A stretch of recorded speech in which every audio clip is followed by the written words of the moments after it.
Journey to Sainthood, Tuesday, third week of Advent. Every baptized Christian is invited to holiness. Sanctity is not reserved for a chosen few, it is the vocation of all God's children. As Pope Francis often reminded the faithful, holiness grows from baptism itself and is possible in ordinary life when we respond generously to God's grace. Alongside this universal call, the Church also follows a careful and prayerful process to formally recognize certain men and women as saints in heaven. This process begins when a local bishop asks permission from the Pope to open an official investigation into a person's life. Once approved, the individual is known as a servant of God. This inquiry usually begins several years after death and can take a long time, as witnesses and writings are thoroughly examined. If the Church determines that the person lived a life marked by heroic virtue, the Pope may declare the candidate venerable. For beatification, being given the title blessed, a miracle attributed to the person's intercession is ordinarily required. Martyrs, however, may be beatified without a miracle because they gave their lives for Christ. Canonization, the declaration that a blessed is truly a saint in heaven, normally requires another confirmed miracle occurring through the saint's prayers after beatification. Once canonized, the Church permits public veneration of the saint.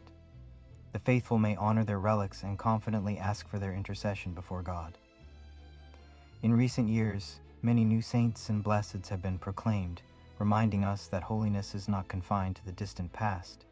Even martyrs from centuries ago continue to shine as witnesses to Christ, sometimes recognized through special procedures that reflect the Church's pastoral discernment. Go and relate to John what you have heard and seen.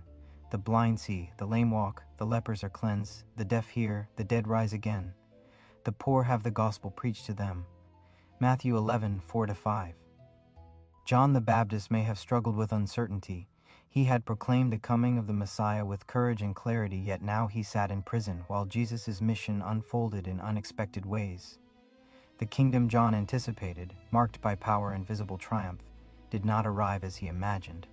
Jesus responds not with explanations, but with signs. Healing, mercy, restoration, and hope were already present.